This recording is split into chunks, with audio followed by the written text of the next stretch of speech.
Vous disiez tout à l'heure que ça touchait un certain nombre d'agences, 900 globalement.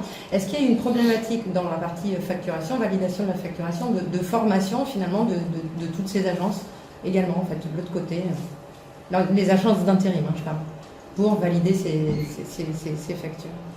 Ça fait tellement longtemps que c'est en place que... Parce qu'ils sont sur un outil spécifique, potentiellement il y a d'autres entreprises qui peuvent avoir également d'autres outils, donc il doit y avoir... Est-ce qu'il y a un sujet formation? Oui, ils sont plusieurs à utiliser en agence de travail temporaire, il y a un turnover qui est très élevé. Ça fait partie des caractéristiques du métier qu'il faut gérer. À la mise en place, je ne parle pas assez fort, c'est ça? Okay. Donc je parle pas fort, je suis désolé, ça va être mieux comme ça. À la mise en place au démarrage il y a 10 ans, c'est effectivement un petit peu douloureux, puisque la règle chez Geodis, c'est une facture qui n'est pas conforme au centime près à la préfacture ne rentre pas. En fait, ça paraît violent, mais ça va assez vite, et c'est la meilleure façon que les problèmes soient réglés rapidement. Si le paramétrage sont bons, si les règles de paie sont les bonnes, ça fonctionne. Donc tout le monde est stimulé. Alors je vais paraphraser la phrase d'un des fournisseurs de Geodis, du directeur général, je crois que c'est RAS. Je cite, presque à peu près, une fois qu'on a réussi à mettre le chausse-pied directier, c'est l'expression consacrée, après on n'a plus du tout de problème tout. Mais effectivement, vu des fournisseurs, il y a un passage chausse-pied, c'est-à-dire oui, il y a des règles.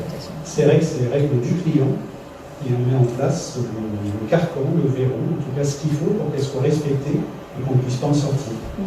Et puis il ne faut pas oublier, on a 1% métier chez nous. Oui, c'est pas...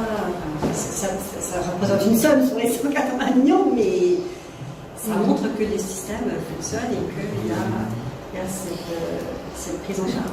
Aujourd'hui, le déploiement est français.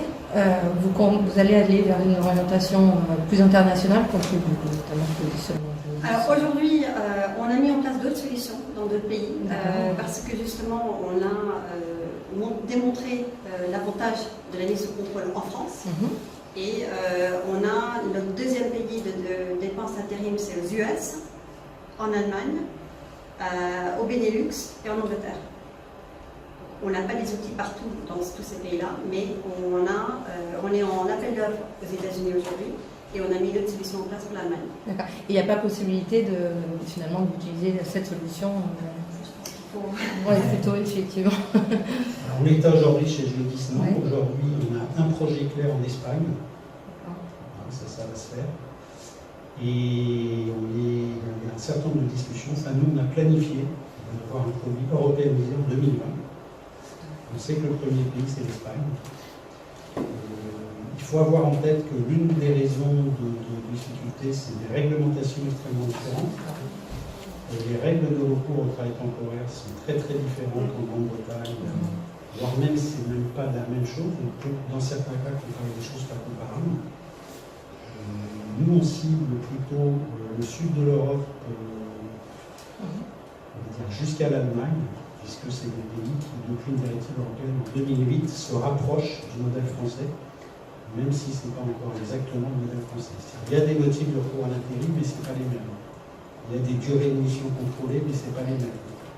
Il y a, etc. Et si vous prenez la Grande-Bretagne, aussi l'égalité de traitement, mais que à partir de 12 semaines de mission. Donc il y a quand même pas mal de particularités qui font qu'en parler, c'est facile. Le faire de façon aussi détaillée qu'on le fait, c'est-à-dire au centime près, en prenant en compte les règles de paye, c'est un petit peu plus compliqué. Ça, c'est aussi l'avantage pour lequel on a pris Direct Scale, c'est parce que c'est eux qui paramètrent beaucoup de choses par rapport à la connaissance du marché. Nous, c'est les coefficients et les règles du groupe Geodis.